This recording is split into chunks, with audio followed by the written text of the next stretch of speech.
ya bakongo.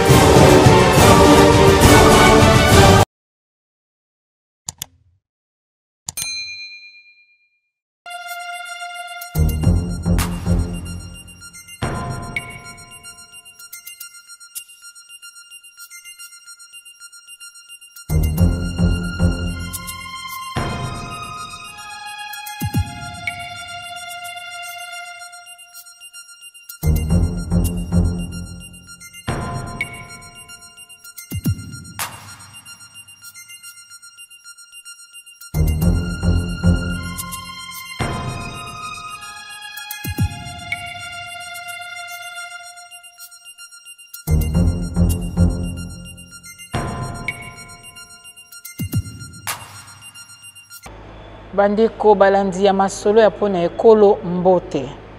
Ndenge bilili etalisi biso na générique. Tuyambi pona bino na poko alelo. Évangéliste Soni Kafuta Rockman général. Azali bongo mukambi ya communauté monene otoyebi. Armée de l'Éternel ozali bongo organisme d'évangélisation. Kasi tuyambi mingi pona casquette na ya président national et puis évêque général.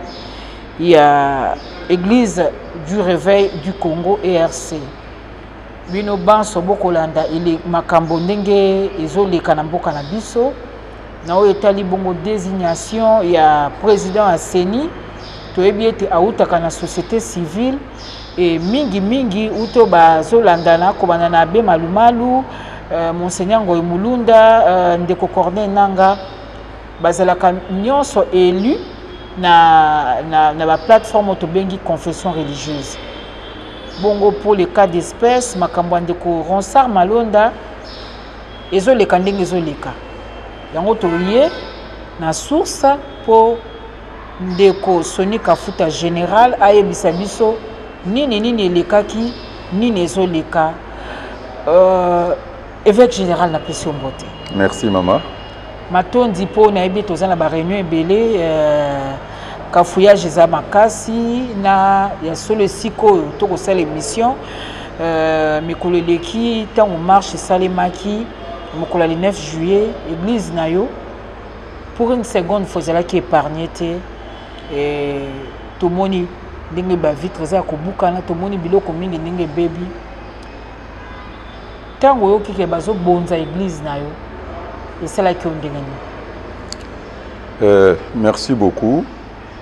Au moni mama marche oyo sokolandi yango ezalaki autorisé te na bakonzi ya nini ya mboka. Ce qui veut dire que ezali marche moko ezali na pression nini politique. Po bakonzi ya mboka baboyaki yango.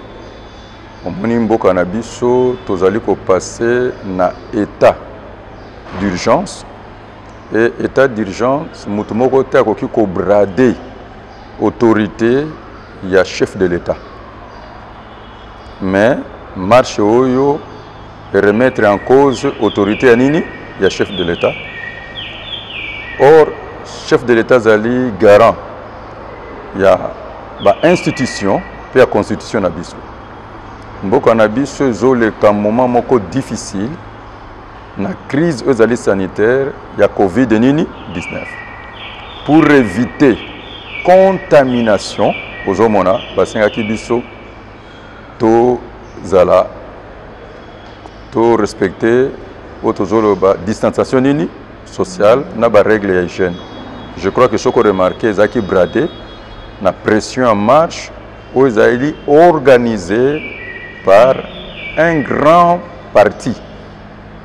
Ils allaient Union des démocrates au Balobique pour le progrès social, UDPS. Or, parti Azali environ 37 ans, c'est toute une école. Il y a démocratie. Mais tout le monde était la valeur démocratique, tout le monde est en côté. Et surtout qu'ils allaient parti au pouvoir parce que Mokonzi oza na pouvoir monamboka Félix Antoine Tshisekedi azali Mokonzi nini ya mboka pe toko ba autorité morale ya nini ya parti oyo. Alors marche wana tant que tozolanda na télévision ba organisateur balobaki que baza déterminé bako encadrer bato bako sala nini marche. Nasuka tomona ki la police a cédé pour encadrer bango et après ça qui ba garantie que ezali marche pour balobi ezali pacifique. Ezali droit na bango civique ya revendication baza ko revendiquer parce que bazo contester désignation ya Ronsard onda na mutu ya nini ya seni o désignation ane salemaki na biso ba chef ya confession nini religieuse. Alors na mutuna no ezali makasi pourquoi acte ya vandalisme na armée de l'Éternel na siège na biso? Pourquoi quoi attaquer Général Sonika Futa Rockman ndiango na koloba? Mais na nko seloko moko bato yo ba inciter population basala makambo wana to na lopoto to benga kayango ba auteur intellectuel eza des confessions religieuses ezali ECC na Senko nazolo banayo na ba protestant. Pourquoi?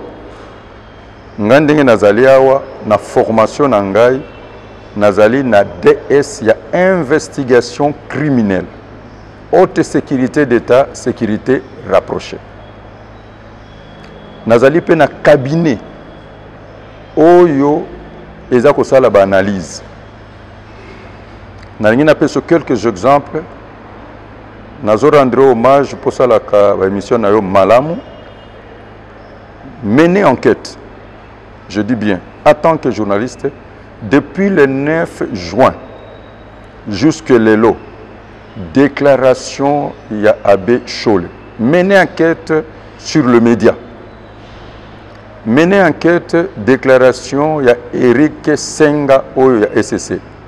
Mener enquête sur Omélie, il y a Cardinal Fridolin Ambongo. Mener enquête sur toutes les organisations, il y a société civile, émanation, il y a catholique, hein, puis il y a protestant. Au commun a été totally ciblé. Une église du réveil, bien non, d'abord, les 6 confessions religieuses et la personne, il y a évêque général Sonika Futa Rockman comme personnalité. Nalobi mener enquête pour tirer une conclusion na yo. Menga nazo pesa yo ka 2 points pour pourquoi na cité bango. C'est-à-dire bazali ba auteur intellectuel ou yo main invisible ba inciter population aux hommes les ali wana pour population et ça la makambo oyo bazala contre biso. Na pesa exemple moko tala communiquer na bango moko basala ki ensemble 5 na SCC tango to celui-ci juste kopona monsieur Malonda Ronsard balobi que les rumeurs font état il y a corruption hein sikoyo au moins na idée wana directement banani bazaki corrompu c'est-à-dire ba livrer biso na public c'est un acte criminel. Évêque général Troko Makuna, mais tout le bac, yo église nous ezali babé, tout ezali na emplacement moko, et c'est la cas qui oko et la makambu, parce que ça ne date pas d'aujourd'hui. Na bakana 2005, hein? 2006. 2006 avant l'élection. Le 27 juillet. Il y a élection présidentielle et opposé qui n'a souka mon amboka Jean-Pierre Bemba Gombo. Le président de la République honoraire Joseph Kabila, aux alaki victimes, église aux alaki victimes. Est-ce que ça t'es nzamba pesa au Congo to makamongo ezani ni pona nini ka église na nalingi na répondre oui que naza na 40 ans ya ministère en tant qu'évangéliste. Na kati na mboka oyo na bato oyo baza ko mener masse na kati na génération na ngai mutu moko mi masse lokola ngazali te sur toute l'étendue de la République démocratique du Congo. Nazali a prouver yango te aucun stade, aucun terrain et qui contenir du socio qui n'a bimi. Ce qui veut dire que aux en autorité mokobol. Oyo batobazo bangake ceux qui ont mis penché ko sanini et ko salema. Tout ya liboso et ça tout simplement parce que la configuration passée il y a répartition géographique. Hein, le président honoraire Joseph Kabila Kabange, Aza Katange, Ngaipe Katange. Wane loko liboso. Et puis deux, relation nangai naye, na famille naye. Les gens se disaient que Shokingai na pesi mot d'ordre, bato sande nini, bako voter. Na yine pse loko moko. C'est vraiment un succès peu makasi. Mais succès ngo silité. On zambe asila gate. Il y a un lobby qui coûte seconde dans zone comme sous makasi koleka parce que plus que zokola plus que nzamba zo sala makambanini ya minene na changer de méthode de travail zomon alors nakoko solo komoko depuis ngana koma Kinshasa ngana mwana mboka Jean-Pierre Mbemba to zona likambo moko te jamais na MLCP jamais comment na réunion na bango MLC et allié baya babukawa nakoko sotango babukiawa 22 personnes bakufaki 4 babrûlé bango mais l'état loba qui to présenté kaka nini 4 nini personnes bazalaki ba policiers en service ba pillaki awa to lobi que démolition ezalaki 80% pillage 100% ba violenté ba violé ba fille de Sarah yango nazoloba ezalaki mingi bato bautaki na Brazzaville parce que bango nyonso balalaki awa o bazali na campagne ngana utaki na retraite 40 jours na komaki 3 jours avant nde makambwana esalemi nazalaki na campagne d'évangélisation il fallait que ça la njili et na koki loko moko lelo vérifier yango depuis na yebi président honoraire Joseph Kabila Kabange to solo la na politique te pe asenga ngai eloko moko politique mate ma solo na biso ezalaki familial pe abonzambe jamais mukolo ka moko ya yambi biso politiquement ils allaient tango sali concertation tokende ki qu'on appelle muto e ko benga ngai ezalaki évêque général honoraire Albert Kankenza tokende ki évêque Pascal Mukuna ngai évêque honoraire Albert Kankenza na pasteur nini Ngalasi nde mukolo abenga ki biso pona ko tuna biso pe apport na biso ezalaki pe filmer alors pona ceux qui s'en répondre yo na bato nyonso wana nangina yebso likambo moko avec franchise et tango basali makambo wana basengaki ngai na funda bato basengaki ngai na funda ezalaki Monique à l'époque basengaki ngai na funda Jean-Pierre Mbemba mais na boyaki na lobi que 1 azali vice-président ya mboka 2 parti na ezali connu 3 élection, manifestation, ils ont autorisé l'État de Singila qui a protégé Nini, l'église. Nazapé citoyen congolais. Mais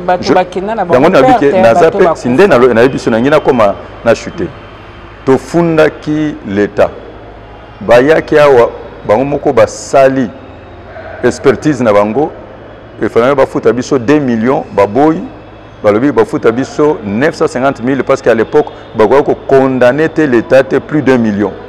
Biloko nyonso ba piyaki yawa tout pona ko tanga te potango ezalité baboya ki ko futa ngo balobi po sinon l'état il faut que ça ba facture et bato nyonso yo bakufaki l'état kundaki bango en coulisses a sali manifestation présentée à 4 personnes moi na mboka Vital Kamere a telemaki yango na lobby na lingi na l'état po bomba vie yango na loki vérité yango te parce que bokonje outé pas na nzambe bible dit toute autorité établie parmi les hommes vient de Dieu l'état lobelingai makambo ndenge na ko telemela bokonzi alors nangina suka poto zo tango mingi te na réunion ya PPRD secrétaire général à l'époque PPRD zalaki mona mboka Vital Kamere oyo mikolo za nesika ya pasi aye kota la biso d'abord na meeting populaire à lobi Soni Tokotonga aye kota la biso a pesanga $5,000 à lobi na compte ya PPRD 10 000 na compte na bon eza bango bato babuka kité eza ki acte ya bienveillance à la kinga à lobi après deuxième tour tokozonga tokosala nazalaki mayela epsingai kolakisa te mbongo boni to pesi ko za malamu te na bengi conseil juridique na biso na bengi deux diacres na biso batanga ki mbongo na pasteur moko wana esili ti lelo bazonga te mutu moko apesanga mbongo te l'état apesanga mbongo te na tongaka te po na zangi mbongo na tikaki ndengo wana po bamona ndenge bakanzali ti lelo je le fais expressement parce que l'armée de l'Éternel comme organisme d'évangélisation na 32 églises na biso na 40 ministères nangai na ba relation nous avons quand même deux moyens pour que tout ça là na tika yango ndenge akiza témoin mais ngena biso lokomoko bato basala ki acte wana bakota ki na couloir ya malédiction parce que bo toucher sacré vina bango mobimba bakuzala bato bako vivre na malédiction nazolo ba vérité maman yo lo baka vérité na ba vérité il faut lola otala makambo landa bato wana iloko ya mibale ML7 lelo ba komela ngaite pe basenga me pardon te papa Mbemba Jean Pierre Mbemba ndena kutana na yete yasuka papa Jean Bemba nalobi Jean Pierre Mbemba yemoko mwana mboka ngana kutana na yebo te po to beta masolo likambo mutu ya benga kangai ezalaki papa Mbemba nde le même jour makambo de Salema a bengi ngai ayebisinga lobi ça ne peut pas se faire ba toucher les sacrés ngana za catholique na za donateur na nini l'église ayebisinga koloba eloko moko te ngana zokende poto soki na zongi je vais donner nyonso na kotonga église wana mais tango akei nzambe pasa nini azuye c'est pour vous dire que Bible za koloba celui qui détruit mon temple je le détruirai wana nzambe alobi à moi la vengeance à moi la rétribution ngana lobi j'ai gardé le silence l'Éternel lui-même combattra ezanda kona nzambe ezanda kona ngate wana loko liboso pona ko bisayo bato basala ki yango na yebelo moko te pona ko zonga na oyo ya nini ya sima bato ba poser même acte ba kozala toujours ba ko vivre le même sort. C'est ce que je te dis. Awa boye oso bengi bato ba c'est l'expertise ya ba dégâts. Na mona ki bato l'état bazako ya bon jusque là bazo sala. Parce que jusque là tout moni ba vitre na ngala vandela na kiti na bureau na yo na ba vitre eza to ko bouger yango te ko koti na bureau na ngo moni même trace ya babale na beti babale wana na kati.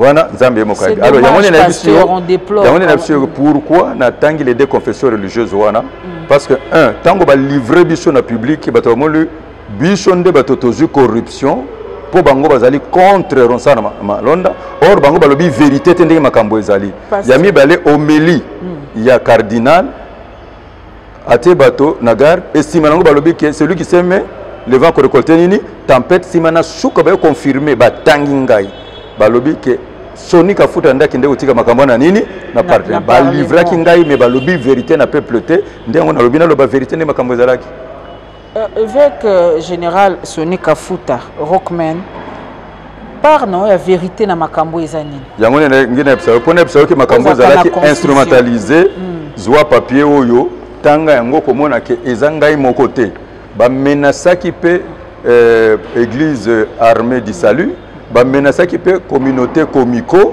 ba menasaki pe orthodoxe ba menasaki pe nini armée de l'Éternel mais ba koki ba musulman te pourquoi voilà pourquoi ba koki ba musulman te nazo lobela yo conversation moko ya be chole na point focal na biso aza musulman tango to fa abe chola bengiye abe chola yebisi alobi ke tozali soki na 34 diocèses baza sima na biso ya yebisi bolingi nini mbala moko ayebisi yeboyo omoni makambo oyo esalemi déjà na église nini kimbangiste omoni makambo oyo esalemi na église nini okomona makambo esalema na église nini ya réveil ya yebisi yeboyo alobi soki bomeki kaka ko toucher mosquée moko ya ba musulman ba paroisse na bino nyonso ekolala alors babangi ba musulman po ba musulman bazana el jihad ndo moni bakanisi biso toza mayo faible bakanisi biso toza mayo faible baye or bayebite bazana économie ya violence te biso ezande ko banga nzambe ezande ko banga nzambe voilà vérité makambo soki na tangi bango baza ba pyromane c'est-à-dire bazali main invisible o ba inciter population mais par nanga vérité zali oui na désignation yo kanepsa yo na désignation na nanga malamu parce que photo ba makambo polele o bato ba kotala nazo kende na confusion et loko liboso tozali na plateforme ya confession nini religieuse 8 confessions religieuses. Na plateforme ya confession religieuse nazotanga ba 8 confessions yango. Tozali na 5 na église neni catholique. Tozali na SCC, Église de Christ au Congo. Tozali na Komiko, ezali communauté islamique. Tozali na RS Église de Réveil du Congo. Tozali na église kimbangiste. Tozali na église armée du salut. Et puis tozali na église oyo babengi indépendante. Batindi banini ba délégué na bamba. Nakati wana tozali pe na Sime. Sime ezali commission d'intégrité de médiation électorale. Yango ezali po na makambo mingi o ya médiation na gestion nini ya conflit. Alors nakati na biso tozali na charte. Charte wana bitu nango ezali nini? Poto promouvoir ba valeur. O to bengi cardinal.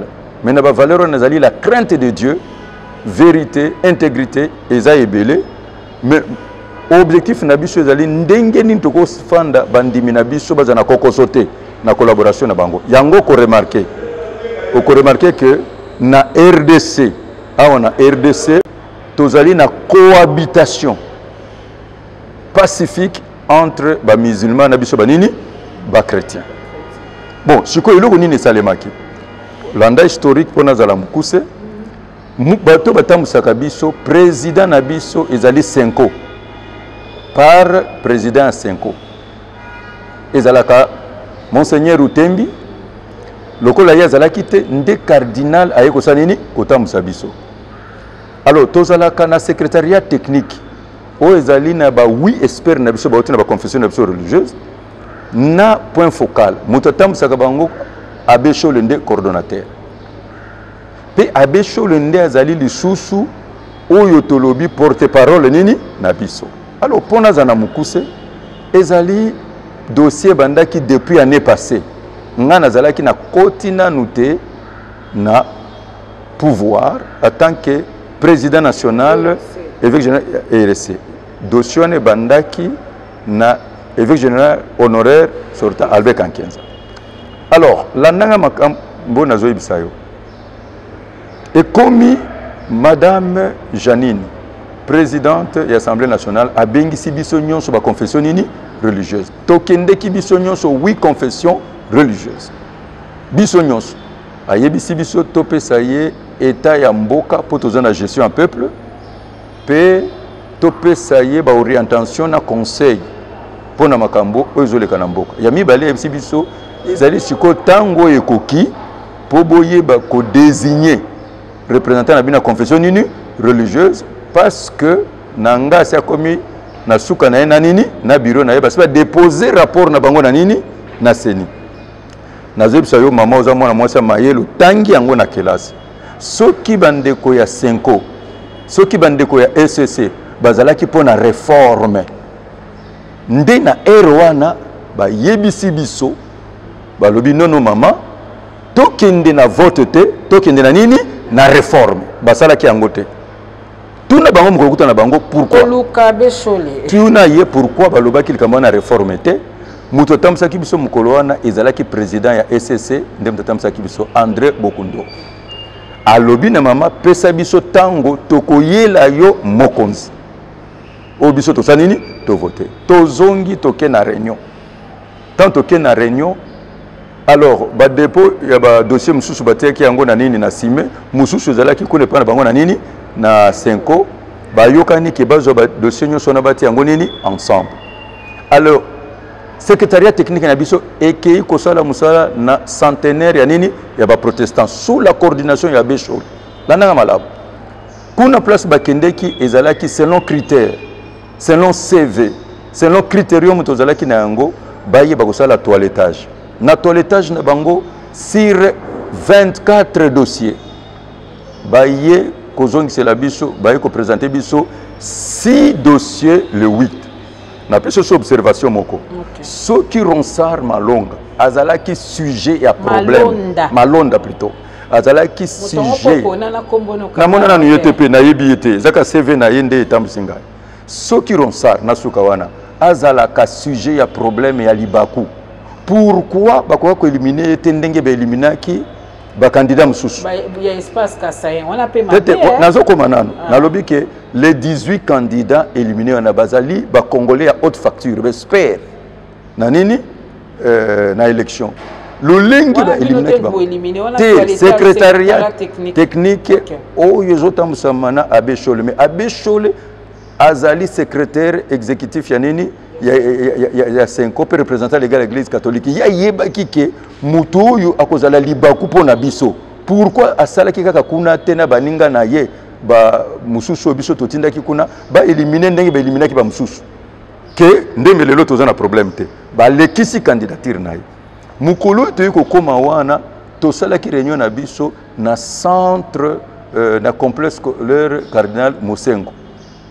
Na salle polyvalente. Mutu atambusa kibiso ezali Yemei, son éminence cardinal Fridolin Ambongo. Vice-président naye papa André Bokondo azalaki wana za pakana biso. Eso zona na likambo. Biso nyonso tozalaki wana na secrétariat technique na biso tozalaki wana. Mbala moko bango basali biso rapport na rapport wana nazana yango awa yangoyo nazana ngona opeso copie na yango.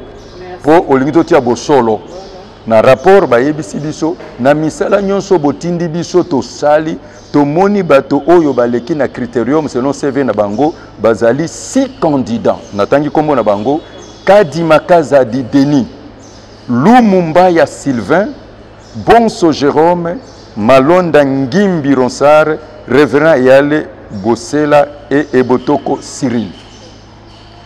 Biso nyonso bakonzi ba chef à confession religieuse tondimi batowana sans qu'on poser la question bao mususu bazu bango te belimine bango pona nité parce que tout ça ki bango confiance na musala na bango na ko biso loko moko biso église ya réveil na kutaki prédécesseur nanga alignaki 3 candidats mais ba candidat na batiaki bango nini pembeni armée du sali ezalaki na candidat moko pe de haute facture batiaki nini pembeni ba musulman bazalaki na candidat batie nini pembeni kuto armée du sali ezalaki ba candidat mibale et à la fin de compte toyi komi retrouver que na ba candidat oyo batie bango ba présenter biso awa il n'y a que 2 candidats il y a 5 na SCC na malonda ona mona bimaki lokola fictif landanga o izali la haute intelligence.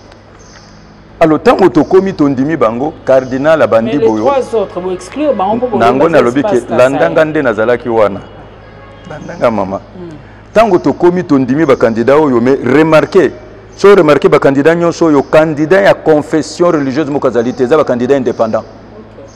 Ba candidat confession religieuse awa bazali mibale révérend Eyale na Ebotoko Cyril. Candidat ya ECC na candidat nini ya 5. Même Malonda wa nde ba présenter awa azala candidat indépendant. Est-ce que la nanga siko place makambo eko kozala pena niko ebisa yo nani akokaki kobima soki to lanzaka makambo yo malamu tango ekomi ndenge wana son éminence cardinal aza mutu na nzambe nazolobela ye makambo nazo kosa te alobi na biso boy alobi il y a 3 candidats ici bazali proche ya président ya république ya pouvoir actuel. Puis ajouter en français balobi ki bazana lobbying nini politique 3 candidats wana atangi pe bakombo na bango. Or na principe na biso tokoki kozwa te candidat oyo azali parrainé par parti nini politique. Cardinal asebazaki na nini po alobi bato wana bazali proche chef de l'état. Wana na yebite ayebisi biso selon ba information oyo ye azali na bango eza information apesi biso. Donc déjà est touché état d'esprit nabiso. Et wana alobi atiki ndenge wana. Simanango ayeko bakisa chaque confession religieuse esengeli ezu présenter nini candidat et parrainé candidat moko moko. Oko parrainé ndenge nini muto yo yebite. Po biso ba candidat na biso nso bazalaki basa bakoyi. Ngai so kotali ya sonika afutana zata na candidat moko wana katite. Na ko parrainé nani. Wana ezaki nde principe ya parrainage. Mbala moko espere ya ba musulman atie Musapi ba parrainé Kadi Makazadi pour nanini expertise zanango pe azali mutu international Afrique du Sud wana na yebite po na yebi pe yete mbala moko nani chef à confession religieuse lokwa bayokana kite a désisté candidature na yekoyi babengi Lumbumbai Sylvain akoyi ngai nalingaki nazo Lumbumbai Sylvain pona ba écrit na yebiye mais lokolo na tuna ki conseil na biso sage te yango na bike lokolo na zwa ki conseil des sages te na solola ki na conseil des sages te izaki likambo bimi poisa na zwa ki yete ona zolo na mutema na ngai mbana moko baye ko tuna Jérôme Bonso mutako zali te tous les candidats wana babimi na suka nde toye kotala pe tobi to babimi malgré le fait que cardinal le baki na bino ke azana moi ba soupçon que babimi que parrainage ezalité et puis après ça déjà information que bazali proche ya pouvoir mais toye pe kotala bango nyoso bazaba to kasai on azolo babino petit na wako bimsa wote ba secret interne mais parce que ya mona sibino moto akufi abanga opolate voilà o basalinga na sina akufi siko nazo bimisa makambo bimisa no papa population yeba population yeba alors siko to tikali na Malonda Ngimbi Ronsard na révérend Yale Bosela na Ibotoko Cyril sikoyo bango cardinal Lobike biso 5 tozui Ibotoko Cyril pozali catholique et pas travailler na Senko na biloko wana na yebite mais a confirmer biso sous Malonda Ngimbi Ronsard azali pe catholique siko lokola catholique azalaki déjà assez azu mutu akozwa deuxième mutu te nde révérend Elebe atelemi alobi biso ya kimbangiste alobi biso kimbangiste tozwi nini Malonda Ngimbi azu autorisation ya batuna ndenge tozalaka wana oza déjà na mandat ya kosala oza na besoin autorisation te ozo comprendre Elebe endossé candidature alobi parrainage ndenge tolobi parrainer candidature tango abi azu nani parrainage wana ajouter mbala moko délégué ya église indépendante yepe ami aligné simanini ya Malonda donc deux confessions religieuses de soutenir nini parrainage ya Malonda mbala moko révérend et ale Bosela wana toza mukolo nini wana tozali le 8 juin révérend et ale Bosela bazuye na SCC totikala na ba candidat oyo misato bango balobi ke après un deuxième tamissage 3 candidats ont été éliminés et 3 dont les noms suivants ont été retenus. Tokeyi Malonda Ngimbi Ronsard révérend Yale na Ibotoko Cyril bana moko tozalaka na criterium oyo sengela ki to banda kotia ba point alors ce que falaki na règle na biso règlement na biso consensus nde mode na biso ya décision sauf dans les cas extrêmes nde tokena nini na vote. Alors il fallait que si tu joues consensus autour de nini il y a ba candidats ba 3 personnes mbana moko cardinal abimi lisusu alobi na biso alobi que Malonda Ngimbi Ronsard azali problématique toko zoyete parce que yende la pièce maîtresse oyo favorise qui tricherie pour président actuel azala na nini na pouvoir terme na ye donc tout le babokonzo siko za na fraude wana yebisi biso nde place siko tension bandi komata abe chole appuyer ye alobi ezaye po biso to alignaki 40,000 smartphone nani 40,000 nani témoin yazolo tozalaki na 17 cardinal azongeli alobi ki yazali chrétien catholique esengelaki a démissionné pe a dénoncé makambo wana nde débat ebandi wana moko na biso atelemi professeur akakiwa alobi non nga na yebi ndenge seigneur zalaka Malonda azali secrétaire national exécutif azali administratif pe technicien mais azo faire partie te na plénière ya chaîne ba décision azaka na chaîne nini ya décision te wana eloko liboso mususu atelemi alobi non professeur révérend Yale Bosela yepe atikalaki kozala candidat na parti politique moko na regroupement songolo bapesaki yango na parti ya honorable Iwanga alors nanani na biso moto asali ndenge wana akoki ko postuler te parce que biso il faut que la société nini civile na indépendance wana batikali koloba te ke Malonda azo faire partie ya parti politique moko te ye likambo kweli ye po azali ancien ya nini ya seni pe ndenge bazoloba yende mutu a favoriser KO ya ba élection en 2018 ok nde biso nyonso toboyi kondima ko endosser ye responsabilité wana tant que congolais nde place débat et ko ya nini makasi mbala moko to benda na kitelema makasi tozo yokana te to bimisi ba expérience tango ba expérience ba bimi to tikali biso moko to koki kozwa consensus oui patron to tikali te ba chef confrérie religieuse to tikali kozwa susu te to zongisi bango tango to d'abord to tikali cardinal amoni que tozo kana te asengia kata ba papier nini ya vote ba bulletin to mi présenter ce qu'on a niveau nini ya vote ngande mutu to yoko bimisa voix ya sagesse to lobité to sala bon biso nyos ne to zalaki wana to kende parce que a exhorter biso sur la responsabilité a exhorter biso sur conscience na biso parce que ça venir ya nini ya pays cardinal yé moko a kende ki na so du maire a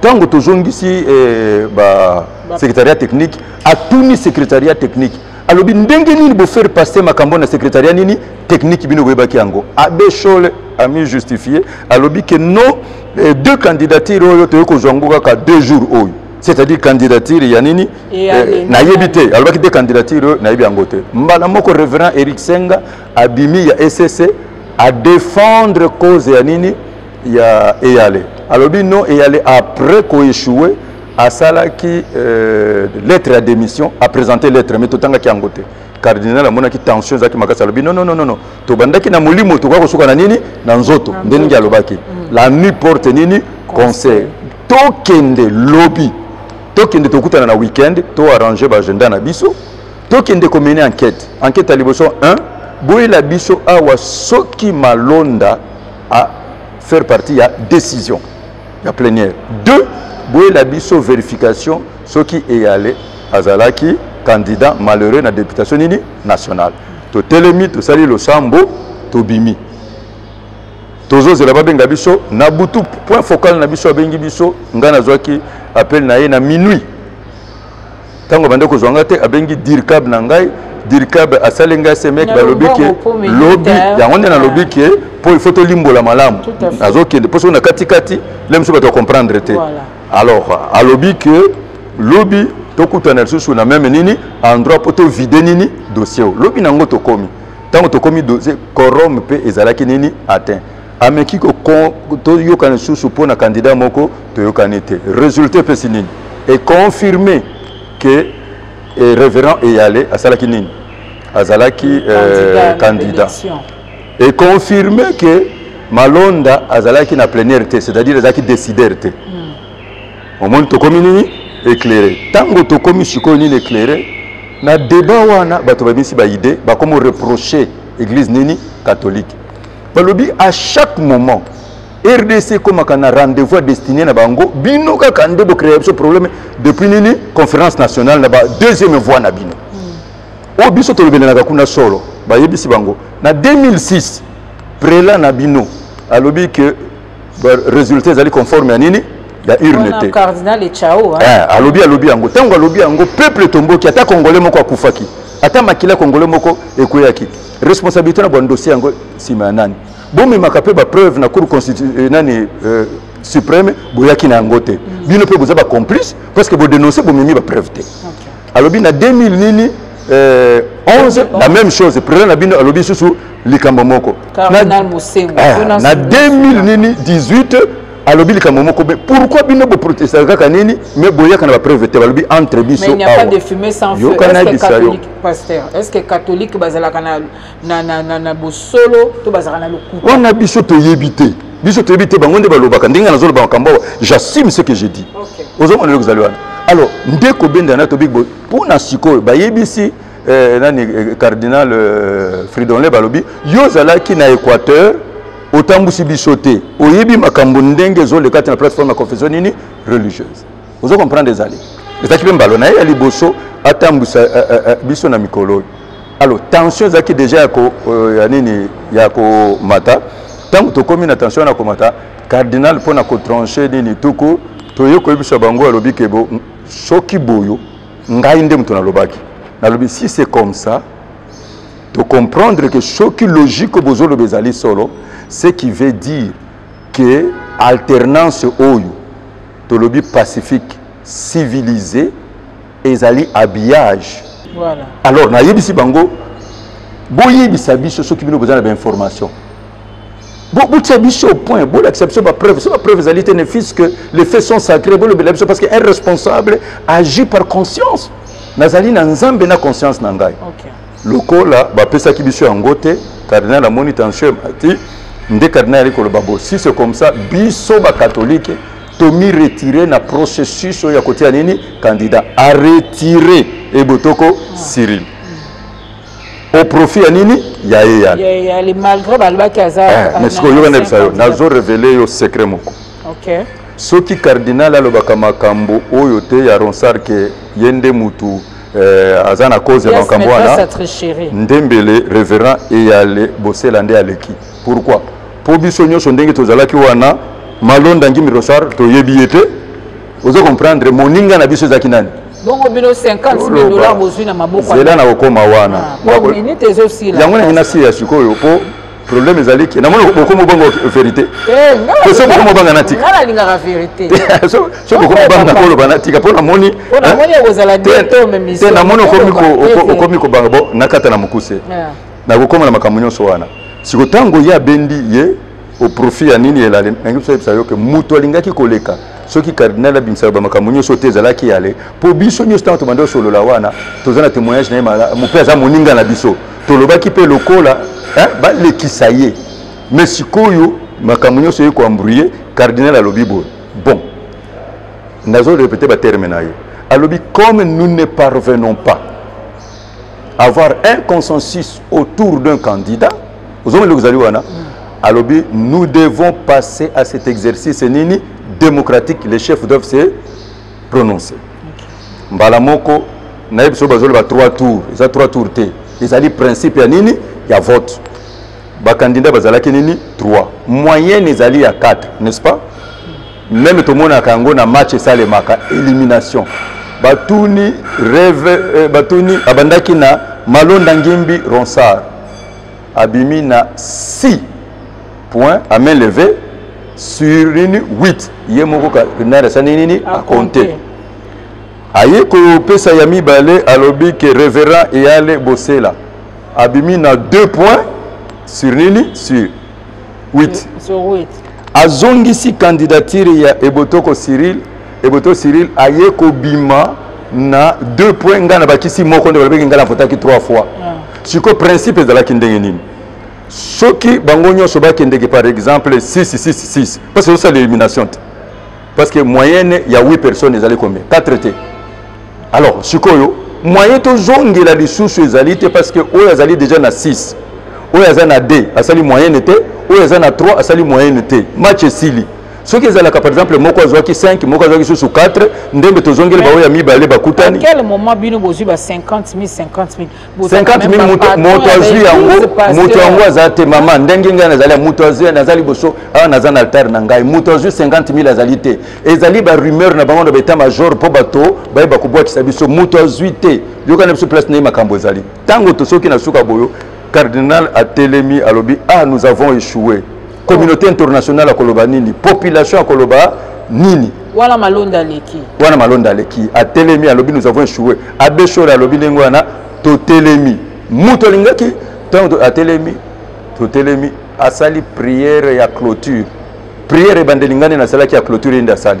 Simana yango, chez Abdalande à Télémi.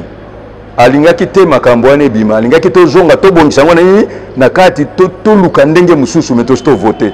Tango atelemi alobi yango mutakoyoka lisusu azala kite ebandi na kulusu batolabi ke non wana za ko pesa mukongo nzela asaneni aleka wana ezali na kulusu ozo na malamu ndenge bato baza ko bana dizer bato nzambe tango bino bosabo to bakaka comme nango confusion on cherche l'église on les trouve dans les mondes et les mondes dans l'église parce que tango ekomaka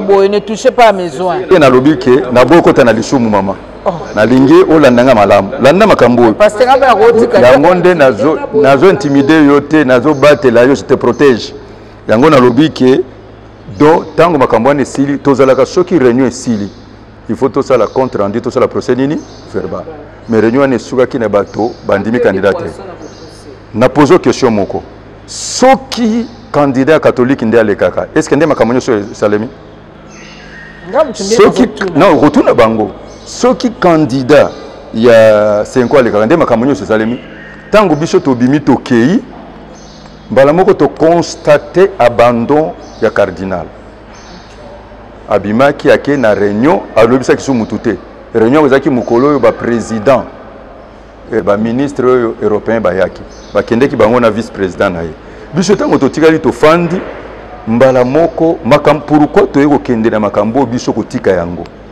ozomona loko zali wana parce que cardinal il avait tout le temps que biso bondé to succès wana non tomoni population ko silika to zongela lisusu to sala ngako tonesa bango lobiki lokola bato ozo poser ce problème to récupérer ba to sala nini to boa kisaki abesho la lobite wana za kozongisa biso na nini na sima ozomona cardinal de zaki wana président présidium parce que kuna ndenge tozali église moko leki mususu ezalité biso tozali na voix moko une voix et puis mais tozo respecter charte na biso. Alors, le col de Makambote qui ndenge wana ngako tunazonga ki na ye aw namona ba bengi ngai na point focal habiter landa biso na nini na siège na biso ya sime tango to komi to sali nini état de lieu nyonso nde to yeko sala nini procès verbal na compte nini rendu to yeko signer yango bao bazalaki wana mais totika ki yango te yonga na biso wana cardinal azalaki te to yeko sela été et puis majorité zaki atteint parce que to daki 6 parce que plénière des années Nicolo. Tant que tu signes, tu sali ndenge makambo ezalaki compte rendu na procès verbal, biso tu signes qui 5. Et si mbala moko pression et bandi. Maman pression to subir menace ya koboma biso. Soko tali même ba église ba kangi motema te, ba retirer kutu bato na bango na nini na ba signature na bango. Mais ndeni église kimbangi seye ko wanga na pression. Ma pression. Pression et sali même si tout le monde a une église c'est dans l'opposition ko basi na ba kaka bakimangi c'était ba musulman ba télémisi bango regardez ba tango nyonso bazo telema bazo que saba déclaration bango na catholique au monde makambo wana ndengini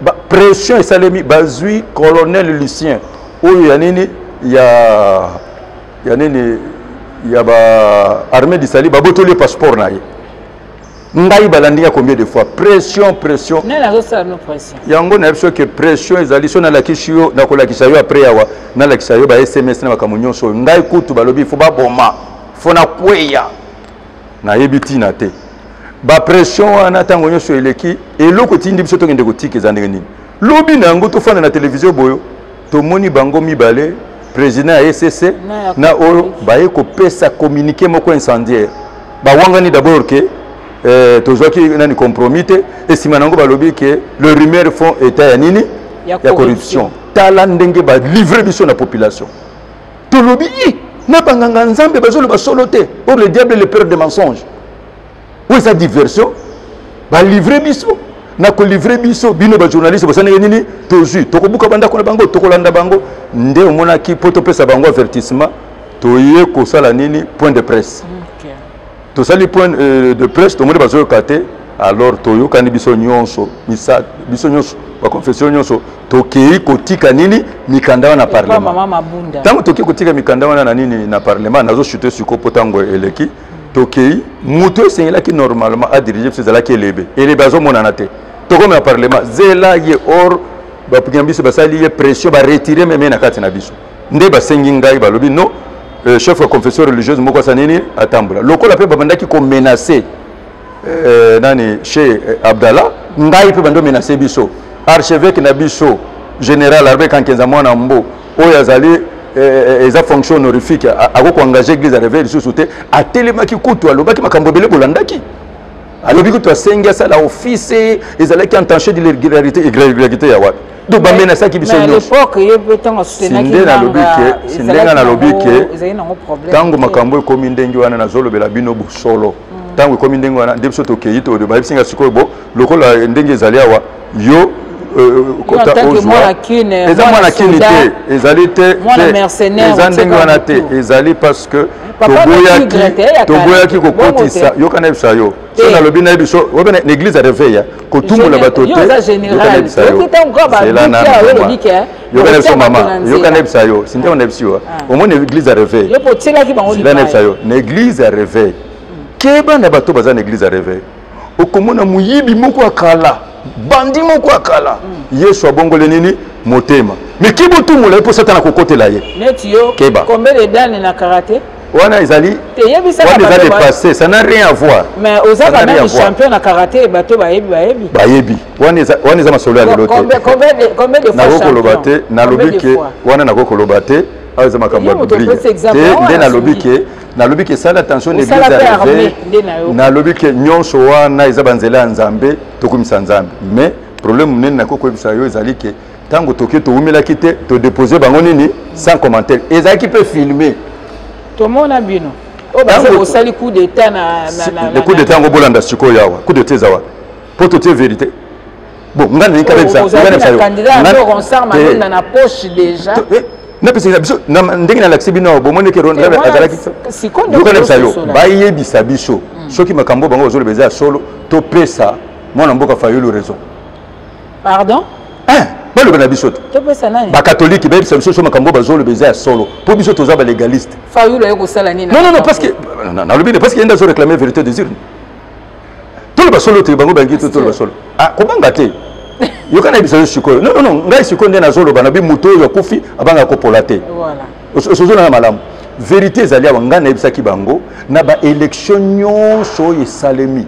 eza na élection salemi malamu lokola 2018 po bato nyonso bakanisa ki kawe ko salema metango ba pesi résultat omona ki kimia na ebite soki mobulu ezalaki te est-ce que nzamba zo frapper biso te na bino basali la nzamba na makambo ndenge zo koma boye pastor nzamba alekaka na basali na ye parce que lelo yo yoka na ebisa yo nzamba za na biso tozoloba solo ngai ndenge nazali awa na zako na lobaki na bango ezali kaka na seninde akoki kopesa résultat selon la loi ya mibale ezali na cour constitution ndenge osalango biso po na biso président Félix Tshisekedi aganyaki nini ba élection aza na mandat ya nini ya 5 ans 1 point 1 trait yango na lobi sikoyo ba ndenge ba marche salami ba lobi kotia ndeko Ronsard marche on est activé par banani ndenge na poser question en tant que congolaise répondre ngai est-ce que tu acceptes que Ronsard yende azali responsable de la tricherie pour yango une raison baboyi yango nazo tuna mais tout le basolo ko pour yozo tuna nga ba question nga ndene munaza motuni mituna mais c'est pas yango na lobi likambo na kufelinde po na boyi kondima logique songolo ngolo nzambe na lobi boy lokola désignation de Ronsard ezo sala unanimité te plan B zani plan B yango nde il fallait to koma wana yango ngana yebisa yo na bosolo nyonso mwana mobali wana pona technicité na ye ko umela na ye na nini na seni pepe kisamite mutoza na seni sa nini ati ya candidature mais zaki candidat ya église mon côté azaki indépendant ozo comprendre ya mibale to lobibo président de la république abengaki biso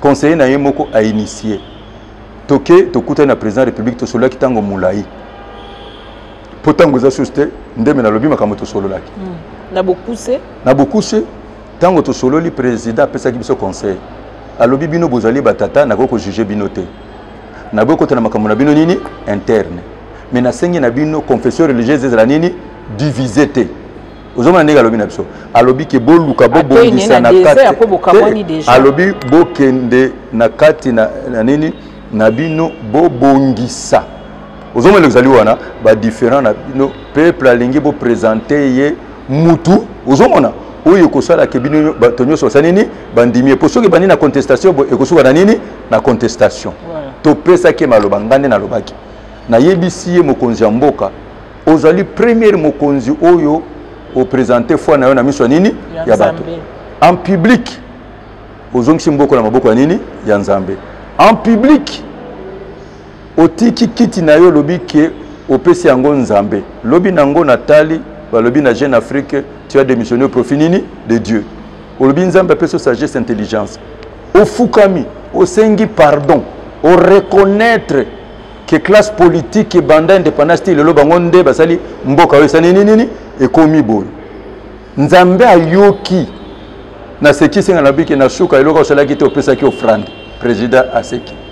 Na yebisi biso église à réveil, biso pe ba confession religieuse nyos lokolo zali croyant to ko accompagner yo parce que ceux qui ont réussi ba ko ba wapi Nzambe na bango. Likambo yebisi biso na yebisi na boye tetango tozo bimawa lokolo zo solution na biso banganga Nzambe to lobi biso le dernier rempart pour ce besoin na problème boye pa na biso okende pe banganga président lobi jamais na vinanga nokota nganga kisi jamais na zamona na Nzambe alobaki yango et avec un ton élevé na bi merci nde loko na zaki nango yango nde tango tozongi to pesa kieke to couvrir dialogue ozolanda mais to yebisi makambo mususu eza ya biso te ezotala bino makonzi kuna nini likolo et comme il a problème ya droit et comme il a problème à loi mais et comme il a un problème politique na pression à nini la population ndeto lobaki comme la responsabilité même à Bécho le mot lobaki yango tango bengi na téléphone lobaki la responsabilité partagée tondimi yango responsabilité za nini partagée non to shuna noté est-ce que ba négociation liboso to bandi yango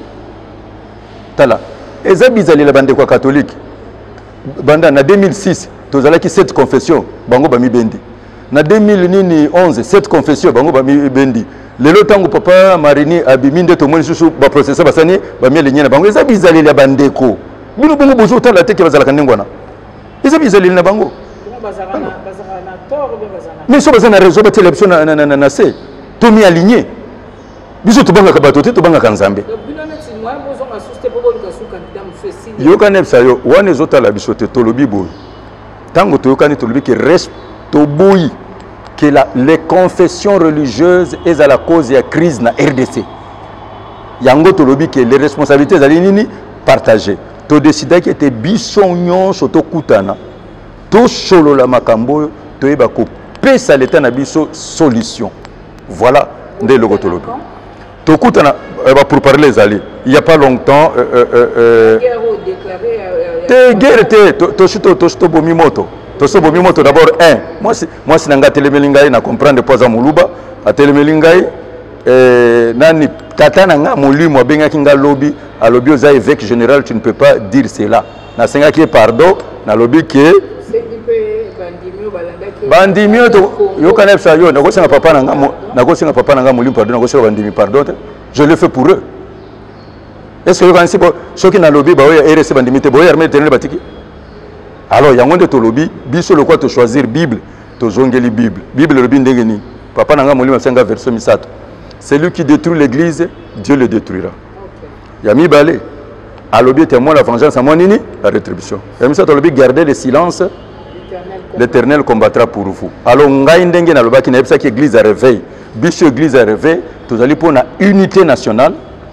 Tozali pona concorde nini nationale, tozali pona paix. Tozaka un héritage moko Nzambe apesi biso RDC. Alors batela ndeko na yo congolais, batela ndeko na yo congolaise, pesa la patriote, komema mobulu na mboka na yo te. Tosengaki basambela, voilà. Ndenge na yebisu yo tokokutana pesi ngai babengaki ngai, basengi tokutana, ba ambassade bayaki kokutana na ngai, bato ebele bakutana na ngai, tokokutana ambassadeur américain atamboli mingi. Atamboli ba ambassadeur kaka américain te. Poto mikoneso baza kobenga toko kutana toko solola toko bongisa pe toko pesa solution oyo kutana Nzambe kutana mutu te batika ko sa pression na ba pasteur ba chef de confession religieuse batika ana zolo ba yebite batika et puis na yebisi bango to zumbongo te so ngina lobawa to zumbongo te président république a pesi biso mbongo te d'abord peso ka pesi biso mbongo toko lia po ezali lipamboli na pesi te ndenge nazoloba apesité mutu moko pe apesi biso mbongo te FCC ko pesa biso mbongo ndenge nini parce que malonda azali candidat na bango te et puis pour FCC pesa mbongo zelana biso likambo oyo zelana biso likambo assumer konani conséquence nango FCC hein babukaka église oyo bango bapesa mbongo ezali bato oyo bakoki kosenga service ete pour bazali na ba litige nanga pour basenga service il faut basana nini ba réparer ba litige nini ya kala tala soki nde nazo pesa conseil tant que moi si to silisi keba na mobali oyo akufela mwasi oyebite moi si na yokfa na malade nini soko liko bala oki o mobali moko azali nini veuve ayeko bala yo tuna ye mama akufaki na nini mais keba na divorcer nzambe akabola ye na bolingo na ye oyebite yango na yebisu sikisi yo église ozolandaka place ba dossier mbongo ezali mais dossier ya mbongo ou abandonner yokana bisayo soko lobi okota na manche wana to abandonner pasteur mukuna te moto kolongolaki musali na nzambe azate po nzambe nde abengaki ye azali fondateur ya église ya RC parmi ba fondateur azali mokonzi o nzambe atie na ACK aza personnalité religieuse na kati na makambo on a opté pour le silence pe makambo nyonso esalema huis clos mais toza ko observer silence coupable était parce que na kati na makambo ngo eza na 2 points ozo comprendre biso totiaki ke tolandela makambo po toza koloba état de droit n'est-ce pas tolandela makambo yango yoka pourquoi tolobi tolandela makambo yango parce que soki makambo yo bayaka nango na église ndeme tokati na nini na église loka baki nango na l'état tokomi interférer te na l'état mais na ebisio ke tozolanda likambo moko na moko na ngina susa likambo ke ko choquer bino oyebi ke ba catholique oyebi ke ba protestant baza na immunité makambo nyonso bango bazoloba loba po bayebi ata sango alobi bakokanga ete bakosala eloko te mais biso baoya biso tango batelemi balobi bao bakufa bao bakoma na baparalysie bakoma paralysie bao bakanga bango nde eloko yoso bango mutu makasi po biso toza na immunité te soko telemi lobi nde na lobi na bino lelo lobi na yebi to ekoyela ngai na baita major na bango mais na yebi so que je m'appelle Sony Kafuta Rockman général voilà je yango na kati na mutu ngai na tosaka bato kasi na bangaka bato te na bangaka nde nzambe na tumolaka mpe mutu te mais yeba ete nazali wc yeba ete nazali douche wc na douche nazomona nyonso nazoyamba nyonso mais soki na bandi kobimisa solo bo désinfecter nga bosopa mai nde loko na yesu bino wc bandi kolumba bosukola yango sino toza covid-20 la 19 nasekisi yo mpo comprendre nzambe apambola yo merci mama mpo na nyonso toéclaire bango mwana nzambe moko na moko amene enquête akomona ke makambo eza ndenge tolobi luka bango bakocontredire makambo ete so bacontredire makambo esiko tobimisi sikoyo oyo baconversation téléphonique non oyokanebisa yo na baétat major nyonso bandimi nyonso bazalaka yo kokozala wana oza quelque part yo kokozala wana oza quelque part omona baétat major nyonso nde bazosala bandimi ya baeglise nyonso bazali bazali kosepele nango te akoenregistre bipai oyebi te toza na baélément so tobi tobimisa nzambe akokita kopekisa makambo donc balave basali na nzambe mosali moko azwi te mpe nalobi ke bato babuki awa riposte eza ya nzambe eza ya ngai te je vous donne 40 jours bopesanga raison oza na maloba motuya oyo esengeli tozinda mwa moke wana lokola totie solo tobombi mosusu problème eza te nzambe akomona kolumba solo te bodesinfecte bobwaka mai bosukola yango malamu bokanga yango mpe po eza wc public matondi merci mingi na bino bolandaki biso bolandi par ya vérité ya général Sony Kafuta Rockman ou azali bongo évêque général ya église du réveil du Congo te déplorer nde babuka ki ba vitra moi biloko na kati église nae toyoki mawa kasi toyaki mingi poto lo ba etali bongo makambo ezo kabula makambo etali désignation ya représentant ya société civile na bureau ya CENI matoni na mio babolandaki biso nde tokutana mikomizali koya